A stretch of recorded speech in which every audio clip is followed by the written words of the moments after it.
We're going to talk about two specific events today of the Cold War. However,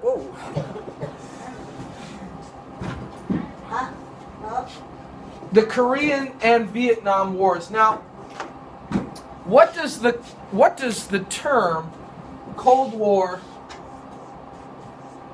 what does that mean?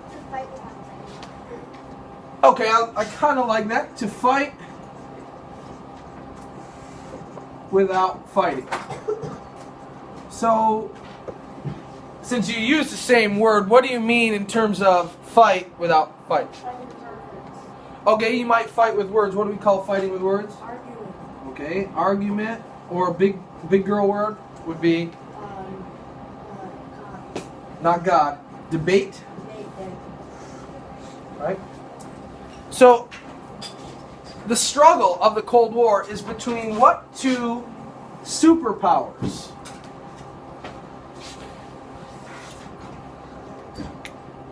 What two countries is the Cold War fought between?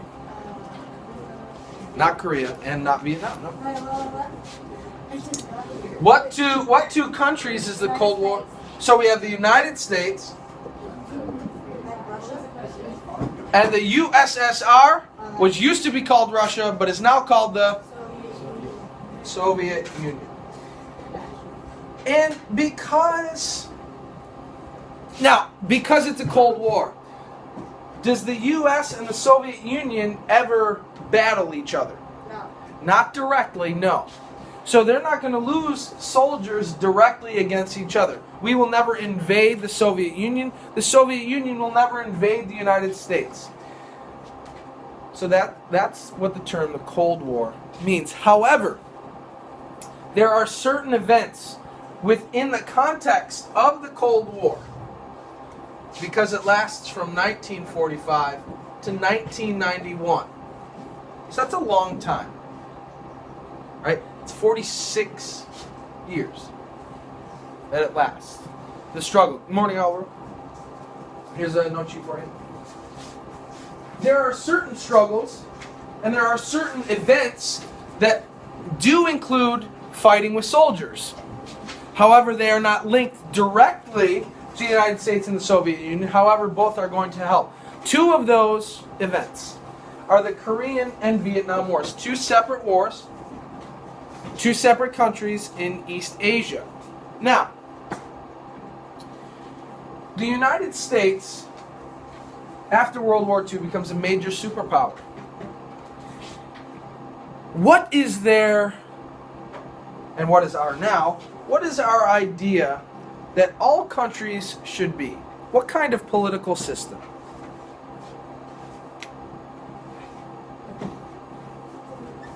Very good. Democratic. And what does that mean, to be democratic? What's that? You elect people, so you vote, right? You get to choose your own leaders. We, and by we I just mean me in this time, because none of you are 18, right? None of you are 18 yet? No, you're not. What? Next month. So next month, Eliezer will register to vote. Or he can, if he would like to. But nobody else is 18, so you can't vote yet. But adults over the age of 18 can vote in our country on our leaders, right? So we get to choose our own government. So if we complain about our government, what can we do about it? We can elect somebody else, or at least that's the theory that our founding fathers came up with. On the opposite end of the spectrum, the Soviet Union has what idea? Very good. It is communist. Do we agree with communists? No. And in fact, the policy of the United States during the Cold War is to do what to communism?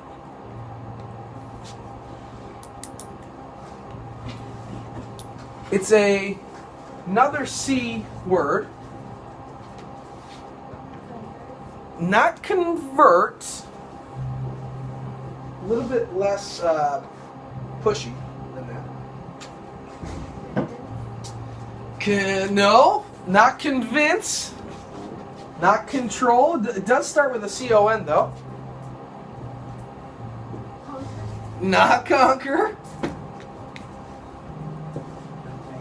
There it is, Sean. There it is. We have this idea. I'm going to move in a second. We have this idea of containment. Now, what does it mean to contain something? Anything in the, it doesn't have to be this.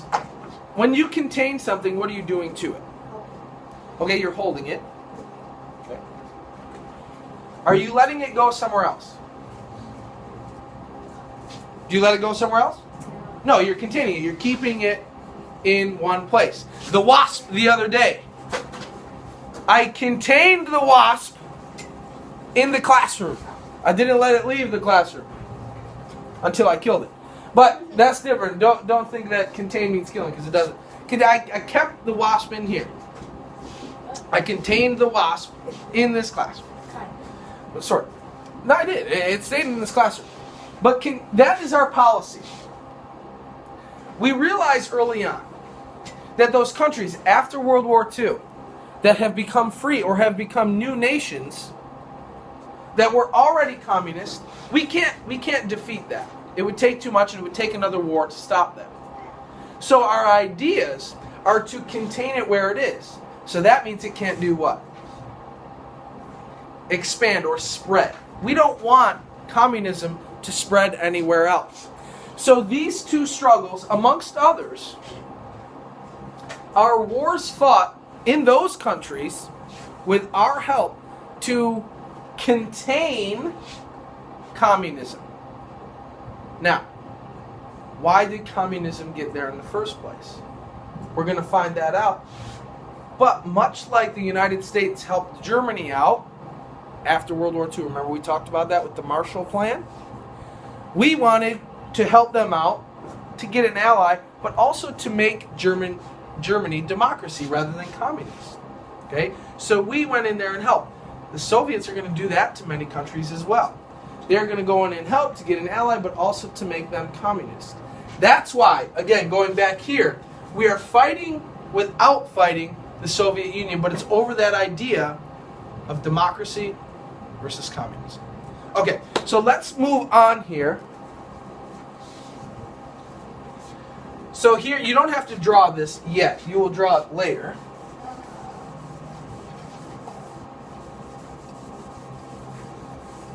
North Korea is going to fight South Korea over the idea of containing communism. Now, judging from this map, which do we think communism is in? The red, the North Korea, right? North Korea is going to be communist. Now, why did you say that, Gabby? You just guessed. Okay, well, red is always linked with communism, but even if you wanted to guess using geography skills, this country right here is the Soviet Union. So it makes sense that North Korea is communist because they're right next to each other. Alright, so now, before you start taking your notes, make sure that you're going to do them in the correct boxes. Okay? So right next to Korean War, it says pre-conflict. It's actually the fourth box down. It's the fourth box down, and it says pre-conflict in here. Now, there's a lot to write in a tiny box. I understand that. Okay? We'll write down here and then make sure it's under Korea. Yeah, this. In the pre-conflict box. I know it's a lot to write in a little space, but make sure you are writing it in the correct space. Okay, so the end of World War II. Korea is divided at the 38th parallel. All that means is that it's divided at the 38 degrees longitude. Okay? It's a big term of the time. The Soviets, much like Gabby said, occupy the north, and the United States occupies the south.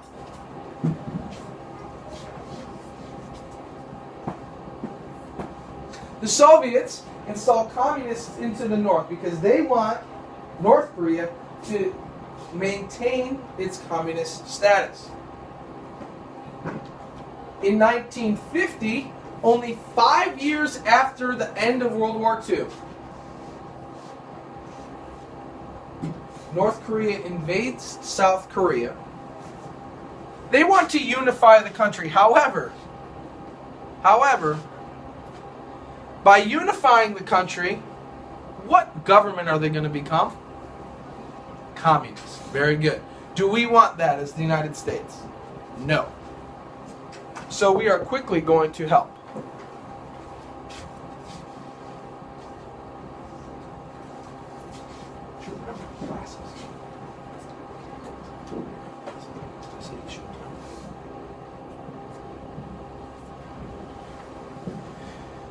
But there was an international organization that was set up after World War II to stop fighting from happening. Anybody remember what that organization was called? Very good. The United Nations. Boy, this is an ugly color. The United Nations. And they are a peacekeeping organization. So, peacekeeping, that means are they supposed to fight? No. Are they supposed to allow countries to fight? No. But they're not. But what's going to happen very, very quickly is their organization, their outlook is going to change from keeping complete peace to helping solve conflicts with soldiers. All right? Can I move on? All right. So this would go under the causes box. Make sure that you go to the right box. It'll be causes. This will not be the only thing that goes in the causes box. There will be another slide, so keep room. The United Nations calls the North Korean attack into South Korea an act of aggression. Does the United Nations like that? No. And therefore, the United Nations uses military action and goes into North and South Korea. They send soldiers there to fight. Who can we guess sends the most soldiers? Or who can we read sends the most soldiers? The United States. The U.S. sends the most soldiers because, again, they want to contain communism. They want to keep it where it is. They say, you know what, we don't like communism in North Korea, but we can't change that. That's fine. That's their territory. We get it. But we don't want it moving into South Korea. We don't want it moving into South Korea, so we are going to contain it where it is. We're going to send soldiers over there. Okay. So we have the North Koreans invading South Korea. Anybody ever seen the show MASH? Nobody? Huh. Okay. I guess I can't explain it that way.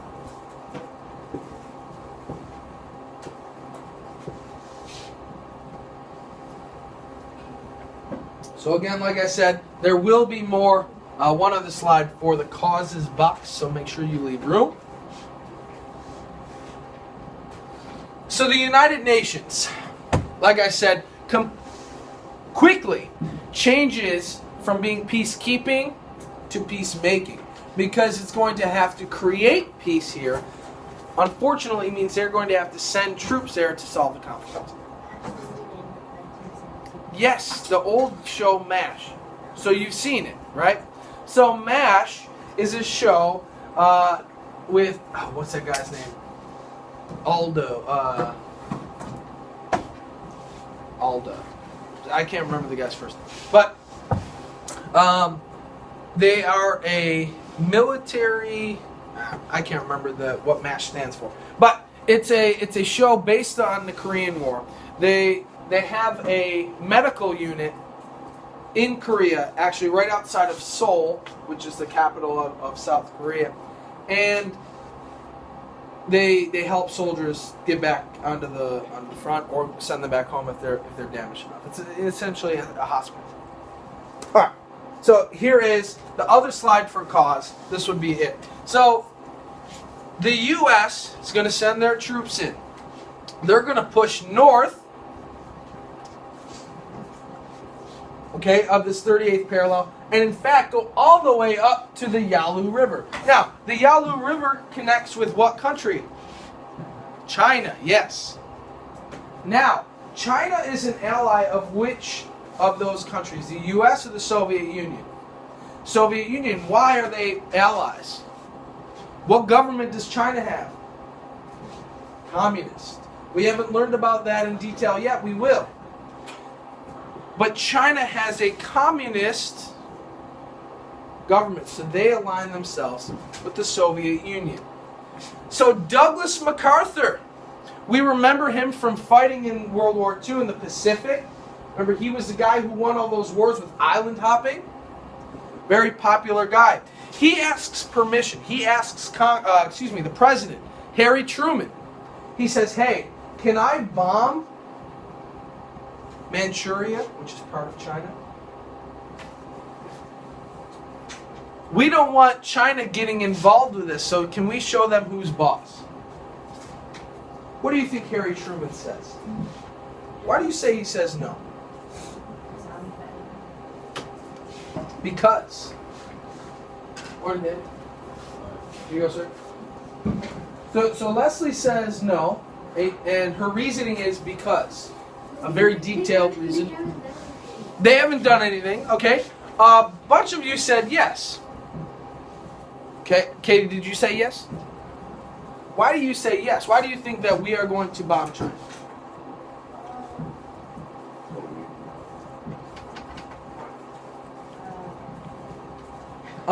Okay, so Leslie says because, and Katie says, very, very good debate we just had there. I think I won. You think you won? Okay. Yeah, we're going to have to ask the judges later. Right. So what happens is, Wait, whoa, see?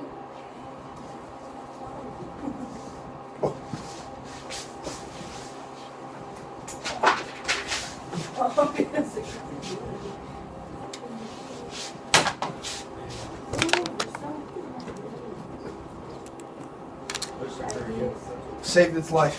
What? I don't know. You have to probably not. People with skilled stuff. Are you going to put these notes on blackboard? Always do. Alright, cool. Here you go. Color pencil. I mean, that's what you got. That's what you got. So what ends up happening is Truman says hell no. He says we don't want to get into a bigger conflict. MacArthur says, Harry Truman, your president isn't protecting you, American people. He goes out in the news and says this. And then Harry Truman says, I'm the president, you're fired. And okay, so this is going to go into the events column. That's on the back, I think. I apologize. Yeah, key events on the back, very top. Is there a second slide? Let me check. Let me check. Let me check. No. Going back. Going back. So, Truman fires him. They send somebody else there. Then, just like Douglas MacArthur said, China's going to get involved, you big dummy. But he didn't say that because he was the president. And China ends up sending 2,000 troops to the border to protect itself from being invaded. The war continues until 1953. Anybody's, probably at your age, anybody's great-grandfather fight in Korea? Yeah? Yeah? Or Vietnam? Vietnam probably. In Korea? That's pretty awesome. Yeah. I mean, not really. But I could like tell you stories. that would be great. I would love to hear it. Anything right now? Yeah, I mean. So he was a POW. That means prisoner of war. Continue. Yeah, and he was kept in this 6x6 foot pit. Are you sure that wasn't Vietnam? No, it was Korea. Okay. And for 2 years. Uh-huh. And basically, and they barely fed him. obviously. But he was in there, like he never moved. So whenever he like moved and peed, It was in there. it was in there. Yeah. And eventually some like villager like let him out. He ran through 10 miles of open fire to cross the Border. yeah. That's And pretty interesting. Rescue. Now, besides being in a war, why didn't the North Koreans like the United States there?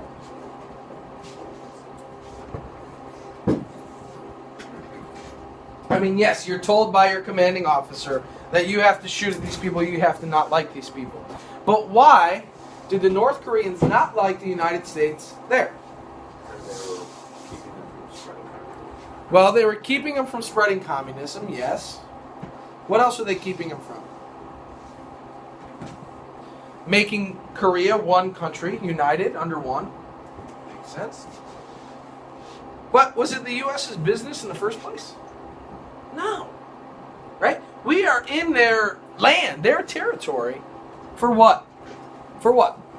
Right? So, people were pretty unhappy. However, towards the end of the war, North Koreans show mercy to the United States, United Nations, because they're sick of the fighting. South Koreans are sick of the fighting. And again, it's all over this idea rather than actual territorial gain. So the war sort of comes to an end without a real victor. Now, is there still a North Korea and a South Korea today, or is Korea one country? No, It's North and South still today. So did that war accomplish anything? No. Besides killing many, many soldiers. So, this is going to go in the outcomes box. Yeah, just the one slide. So, I think it's just the one slide. Yes, it is. It is. Wait, hold on. There it is. So, it's the first American war fought without a declaration of war, but why did we not need a declaration of war? How did we send troops there in the first place? Through what organization? The United Nations. We sent troops through them, so we didn't need a declaration of war. We were helping the United Nations. It's a bull excuse because we wanted to be there to contain communism. It's the first war sanctioned by the United Nations. It was a very, very limited war. There was not a lot of fighting, but when there was fighting, it was gruesome. It ends up being a stalemate. No real victory for anyone.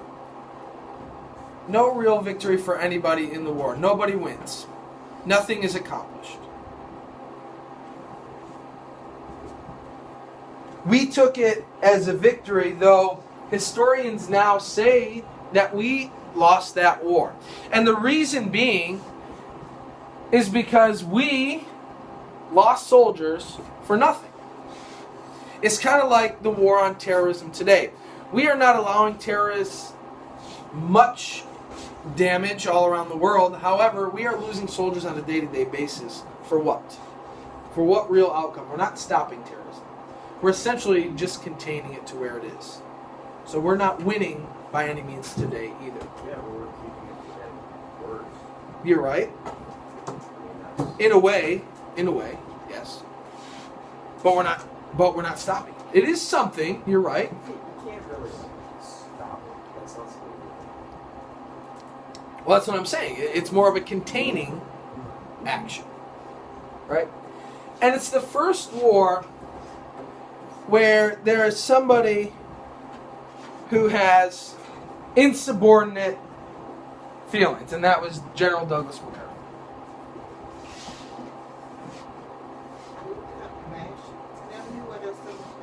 Is it Millet?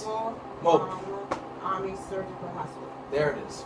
I knew it at one point, and I just And that forgot. was Alan Alter, Alan Alda. See, I knew it was Alda. I just couldn't remember the first name. Mike Farrell, and Harry Morgan. That's right. It's a good show. Time to look at what that match Oh, man. Match. We talked about I that. love that show. It's a great show. I enjoy it. watched the movie the other night. Oh yeah. Yeah. It's a little dated now, but the show I think portrays the Korean War Korean War. pretty well. Yeah. Pretty well. All right, so we are now going to move to Vietnam. Vietnam, unlike Korea, is extremely contentious. What does that word contentious mean? What's that? Never mind. Contentious. Anybody know what that word means? Like tension? Yes, extreme tension. People do not like it. People do not agree with it. And there are mass protests, but we'll get there eventually. Okay, so again, make sure in the pre-conflict box, and let me make, yes, it is just pre-conflict. Just the pre-conflict. A little bit of history on Vietnam. Vietnam had been conquered by many different countries before, including China. It had been ruled by China for a long time, until the 16th century, which is around the 1500s, where other foreign nations would continue getting into Vietnam. Until finally, during imperialism, where France sort of lands in Vietnam. And that's sort of where we're going to pick up the conflict in Vietnam anyway. So Vietnam, after World War II, is still controlled by the French. What have we learned about countries that are controlled by others? It does not work out. What are the people in Vietnam going to do? They're going to rebel. They're going to try to kick the French out. So that's where we're going to pick up this story.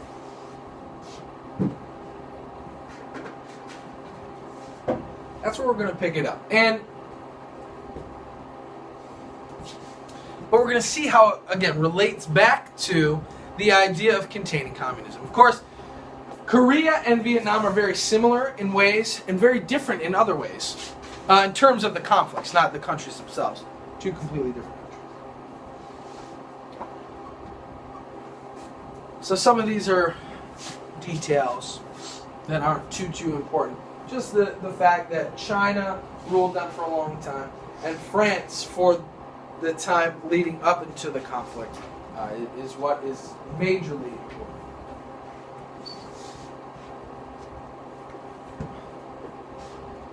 All right.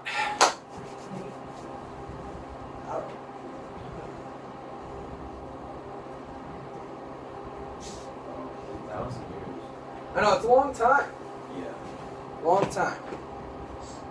And though they are, the Vietnamese are similar to... What was happening just in the 1500s before the French? Like, besides the foreign nations, like, were different countries, like, over time for, like, short periods of time? So, yes, you would have had the Chinese getting kicked out, because remember, the Chinese during that time weren't very strong, so you would have had Mongolians invading into there. You would have had the Japanese at some times invading into there, and you would have had some of these other southern Asian states, Cambodia, Laos, things like that. They would have been invading in there too. Nobody really taking too much control, but Vietnam definitely not being an independent country either. Wait, 1500s? Mongols were There, I mean, yes, Mongolians are still alive today. I know, but, like, They weren't as strong then, no, but you would have still had them, yes, on a small scale.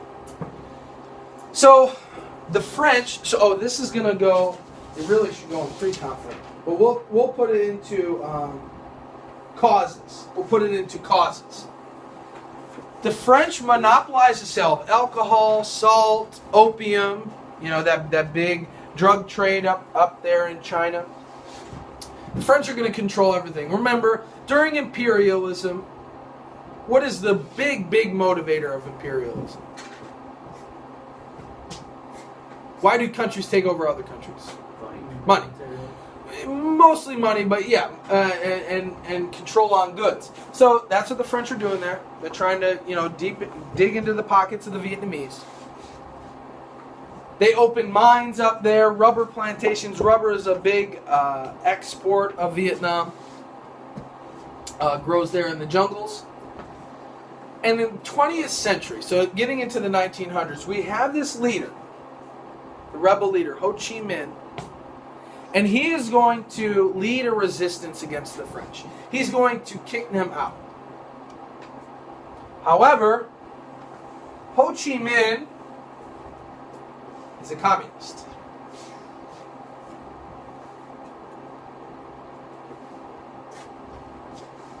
Ho Chi Minh is a communist. So, even though we, as democratic and rebellious country that America is, we'd love to support a guy like this, except for the fact that he's communist. So, Ho Chi Minh kicks out the French, and it leads to a bigger struggle. It's going to lead to a bigger struggle. So now you're going to have French forces joined up by, guess who? The United States, in containing that communism in, again, North Vietnam. So let's see here. We're good to go? This is throughout 1800. Well, no, this is up into the 1900s, the 20th century. So after the 1800s, after World War II, that's when this guy Ho Chi Minh is going to lead the resistance. He said, hey, look, every other country is getting their freedom. Why can't we have our freedom from France? But he's communist. He's getting money. He's getting guns. He's getting weapons. He's getting ideas from the Soviet Union. So this is going to, you know what? Yeah, you should still have room in the causes box. If you don't have, if it's okay if you don't, just put it into key events, but leave room because we have some more stuff that are going to go in there. So at the Battle of Dien Bien Phu, we have the final kicking out of the French. Yes, it says Ho, I get it, but it's Ho Chi Minh defeats the French. Ho's don't defeat the French. No, Ho Chi Minh wasn't a Ho. But Looks like one. Looks like one. he doesn't look like a Ho. Looks like a hoe. So Ho Chi Minh defeats the French. At the Geneva Accords, Vietnam is divided. We have North Vietnam, communist. South Vietnam, not communist. But much like Korea, there are people in Vietnam who say we want to be one country. We don't give a crap who rules us, whether it's democracy or communism. But we just want to be one country with the same people. But because the U.S. can't stop from sticking their noses in everybody's business, especially during this time, we send troops into the 1960s. Now, the Korean War, the end of the war, it was getting unpopular in the United States. Well, not joining the military, but the whole idea that we need to fix everybody's problems. We were being the big brother of every country around the world because we thought, for lack of a better term, we thought that our shit didn't stink. We thought we were the best, and by some means we were. Some means we were the biggest superpower in the entire world. But we took it too far. We took it too far in my opinion. That's not a historical fact. But we took it too far in that we ended up losing soldiers in wars that were not our own, including Vietnam. And there would have been many, many people who would have agreed with that statement that I made back in the 1960s.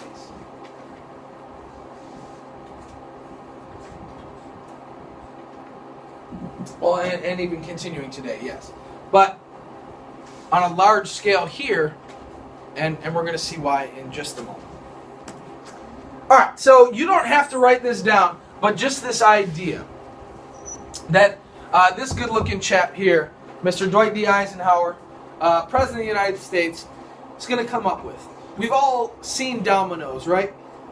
Like when they fall, you build up those massive dominoes things, you hit one and they all fall. Looks really, really cool, right? Well, the same idea applies to this theory, that if one country falls to communism, all other countries in that area are going to fall to communism. So the idea being that the United States has to stop that first domino from falling. And that's why we get involved in Korea. That's why we get involved in Vietnam. because we want to stop communism where it is. We're not trying to get rid of communism, even though we don't like it, we don't agree with it. That would take too much manpower. All we're trying to do is stop it from making that really, really cool sound and that cool effect that dominoes have. Right? That's what we're trying to do. All right, let's move on. So under key events, like I said, you would need more. 1964, there's the Gulf of Tonkin Resolution. This gives the president, the United States president, extra wartime powers. A very, very unpopular war from the beginning turns even more unpopular. Because, does anybody know our president in 1964?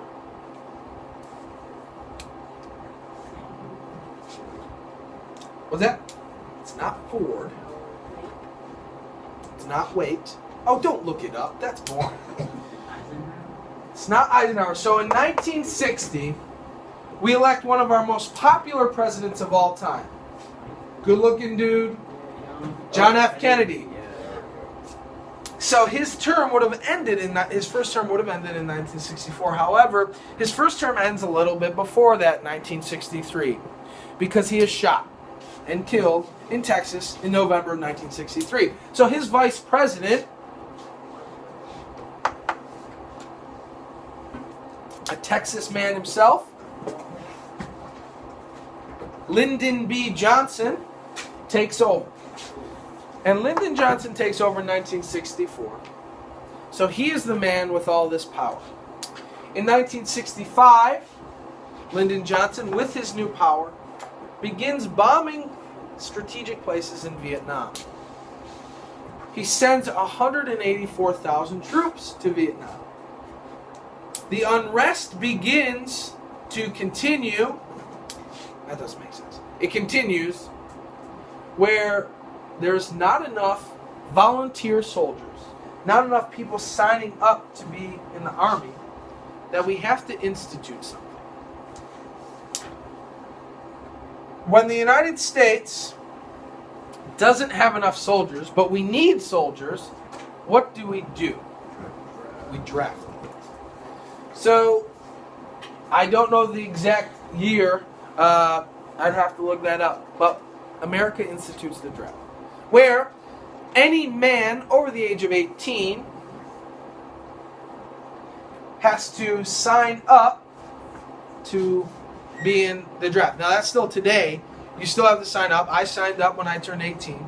However, Where do you go to do that? I think you can do it online. I think I did it online, so that means you definitely can do it online. I don't know the specifics, but it is a law that you have to sign up, only men, when you are 18. Now, I don't worry about it, nor should any of you, because the draft has only happened twice in America. It's very unpopular, and therefore your legislators probably will never enact it again unless we really, really needed to. So don't worry about that, but you still have to do it as a law. You can be fined. You can even face jail time if you do not sign up for it. So we institute the draft, and by 1968, Lyndon B. Johnson, still a president, however, on his way out. There will be 500,000 American soldiers in Vietnam. Yes, very good. Muhammad Ali, famous boxer. We were going to get there, but that's okay. Will go to jail because he refuses to go to Vietnam. He was drafted, the draft card, and he eventually will go to jail for not going to. At this time, Ms. Wallace, who was alive during that contentious time, will talk about a little bit about what was going on in America. Anyway. Yeah, in 1968, I remember it well. Very, very unpopular war. So many. We were better trained. Weapons. But in that jungle over there in Vietnam, Americans were used to hot jungle, snakes, water, and actually Vietnam, they knew how to hide and jump out at the soldiers. So many of the American soldiers, John Jeffrey, based upon the fact they didn't know the country. And you can be as well trained as you want to be, but if you don't know where your enemy is, you know, and oftentimes they will go to villages where they were like their friends, but because they all looked alike, they just start killing people. And no one was safe. Men, women, children. Often sometimes they would just kill up the whole village, but sometimes it would be the men that they would kill everybody. They had something called killing fields. Some of my classmates, when I graduated from high school, drafted into that war, they didn't come back. Some people, rather than go to the war, left the country. And he was seen as dishonorable person who didn't fight for the country. Anyone know Mr. Lombardi? Teaches government psychology. Teach U.S. government and psychology. Anyway, he's a Vietnam veteran.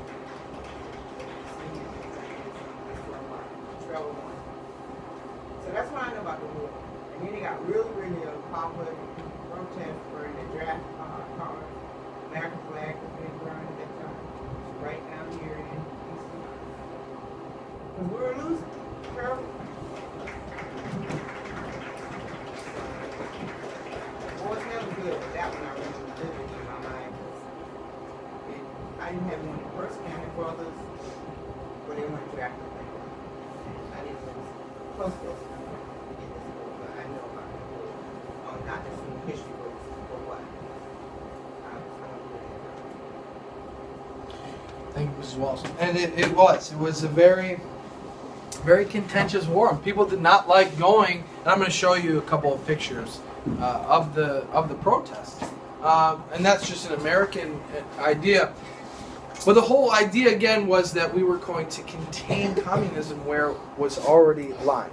So you can see this right down the street. This is in D.C., the Vietnam Memorial. It has all of the soldiers who died in that war on the wall, inscripted on that wall. It's a long black wall. Anybody ever seen it before?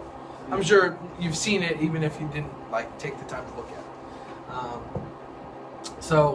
it. Just a picture of maybe a kid looking at his father's name or something like that. Here's a little bit more pictures of what Vietnam looked like. This looks like dry desert, sort of very sandy and beachy. It's a little bit like that, but it's more jungle, which we'll get to in just a moment in some of these pictures. Remember, this is only about 50 years ago now, so there was much more technology that you would see around today, like jeeps carrying people, cannons, mobile cannons, things like that. And what the Viet Cong were doing, which Mrs. Waltz alluded to, were hiding in what's called a foxhole. They'd be hiding in the holes, and they'd have grass covering them, but then they'd just pop out of nowhere. And it was very, very hard for the American soldiers to find where these people were. And they saw it as defending their homeland, whereas we were just there sort of fighting this war for an idea. And that's where the unpopularity comes from. And we'll see that in some of the protest pictures. When it rained hard. It's a jungle. So this is just rainwater here that comes up to people's chests. 4 feet of water, right? But then the next day it would be completely dried out, and you'd be in hot, humid, 90, 100 degree weather fighting a war. That reminds me of the thing. Oh, no, go ahead. When Forrest Gump, everybody seen Forrest Gump? Forrest Gump, movie, Tom Hanks. And then when it started to rain, it just kept raining. Yeah, that's Vietnam. So when Forrest Gump goes to war, he sits on the bus next to Bubba, they go to war, they go to basic training, right? And then they go and fight, and he saves like his entire platoon. That's Vietnam. It's Vietnam.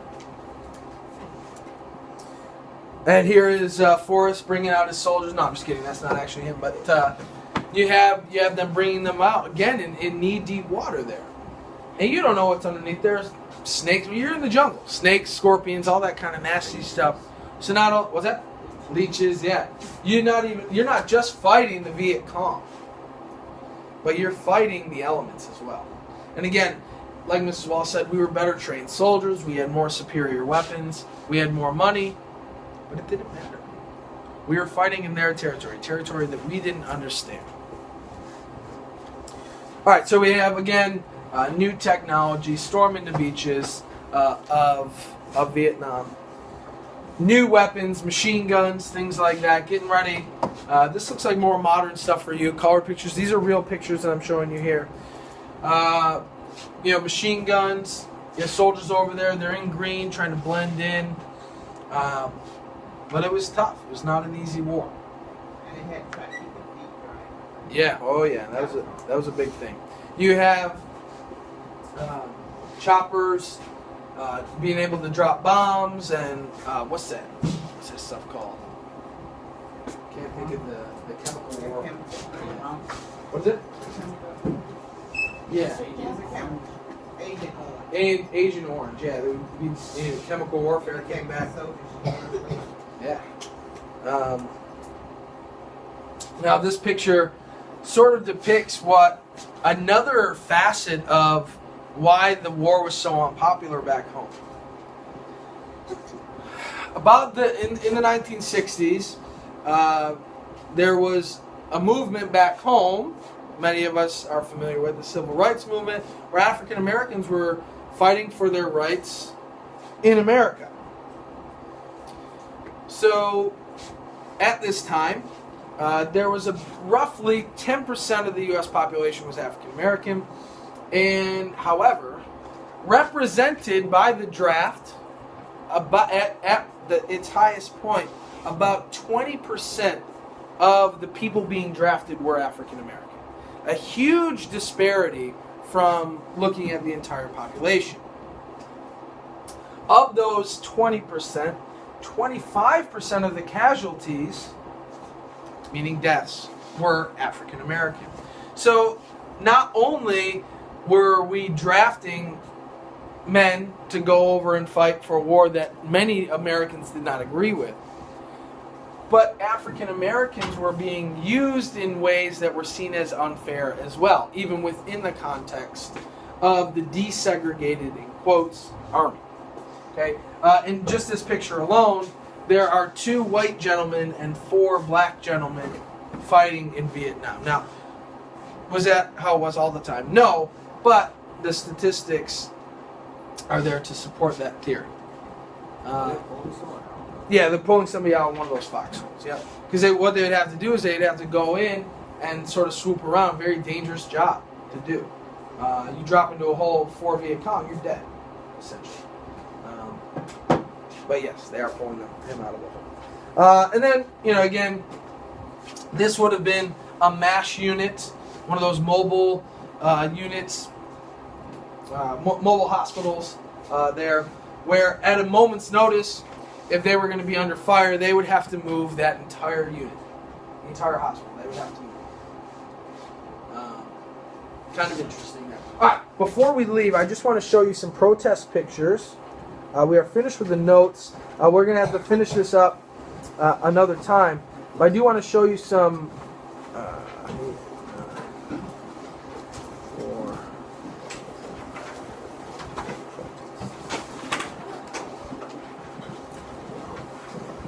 So you have people marching on Washington, D.C. We don't want to fight a rich man's war, right? The idea that these congressmen and the president is this rich white man who's telling us what to do, and we don't want to do that. White and black, and Hispanic and all that. But the idea that they're telling us what to do without our say, without our consent, and we don't want to do that. One of the most famous ways to protest was you would get a